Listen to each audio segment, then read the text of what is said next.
Selamun aleyküm. Ben şimdi acuka yapacağım. Biber salçalarımızı yaptık bahçeden. Allah izin verirse. Salçamı biraz şöyle yağla kavuracağım, çevireceğim. Bismillahirrahmanirrahim.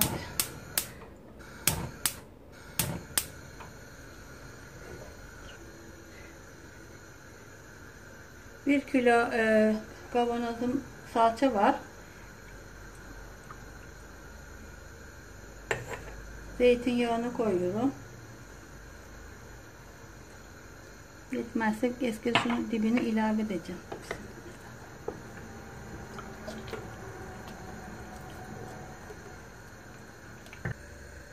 Zeytinyağını biraz bol koydum. Ekmeğe güzel sürülüyor hem.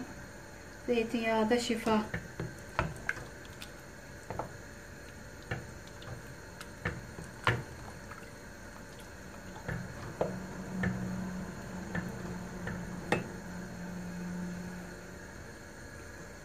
Yağ çekesiye kadar biraz kavuracağım.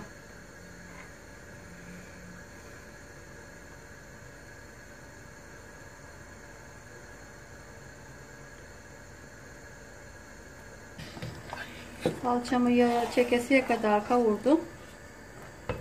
Bu kıvam aldı. Şimdi tabağıma aktaracağım. Orada harmanlayacağım bunu. Bismillahirrahmanirrahim. Şimdi cevizimi döküyorum.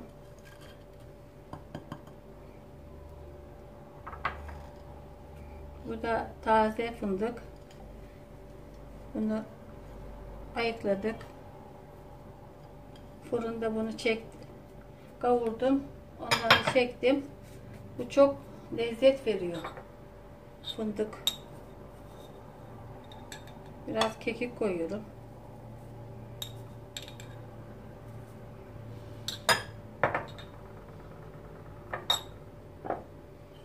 Biraz bahçemdeki nanelerden koyuyorum. Beraber yaptık bunları biz. Kuruttuk. Ovaladık.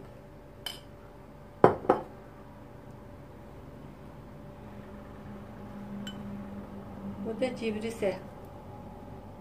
Fesleğenle karışık.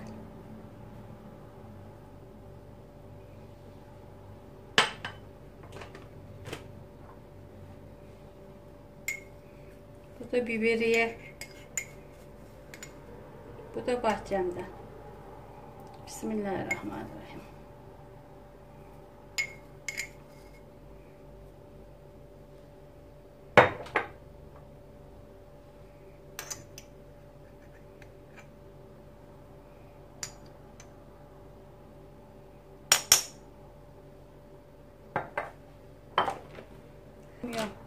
Bu da acuka baharatı. Bismillahirrahmanirrahim.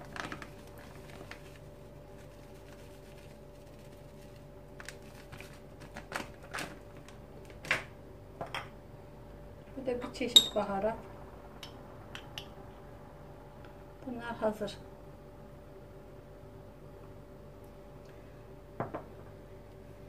Bismillah. Sarımsağı daha sonra koyacağım. Kızımın biri mideden rahatsız, sarımsak yemiyor. Daha sonra koyup ilave edeceğim. Biraz ayırıp.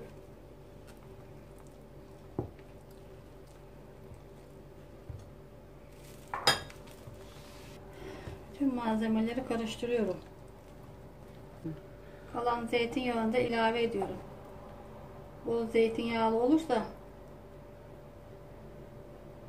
hem ekmeği güzel sürülüyor hem de şifa zeytinyağı.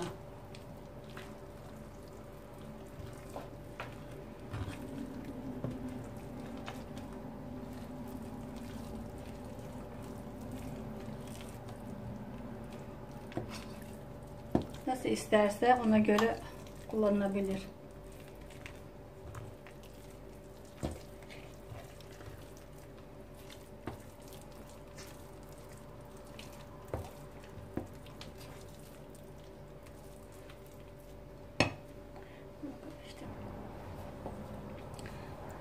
Tadına baktım, biraz daha fındık ilave edeceğim. Bol malzemeli daha iyi oluyor. Bu kalorili kışın enerji deposu. Biraz daha baharat atacağım.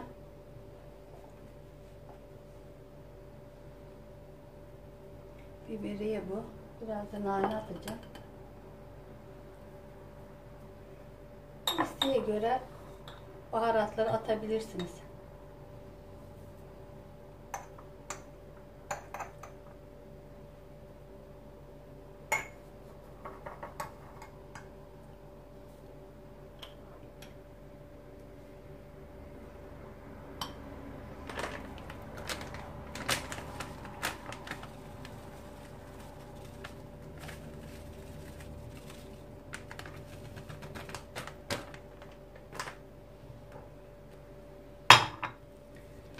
Bismillahirrahmanirrahim. Tekrar karıştıracağım.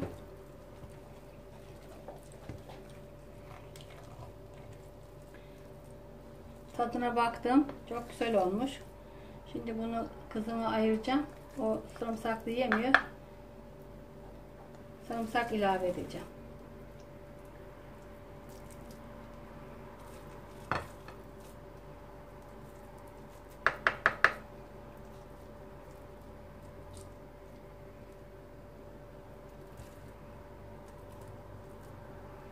Bu sarımsaksız.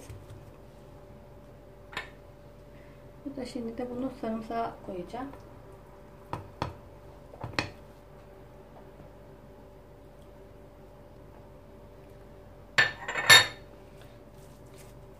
Sarımsak da sucuk gibi lezzet veriyor. Bir baş sarımsak rendesi. O da tabi isteğe göre de ne kadar isterseniz o kadar koyarsınız. Ben acukamı yaptım. Ayrı ayrı kaplara koydum. Çocuklarıma vereceğim. Çok lezzetli olmuş. Çok kıvamı yerinde olmuş. Tadı tuzu yerinde. Yiyenlere afiyet olsun. Beni izlemeye devam edin. Kanalıma ücretsiz olarak abone olmayı unutmayın. Allah'a emanet olun. Hoşça kalın. Allah'a ısmarladık.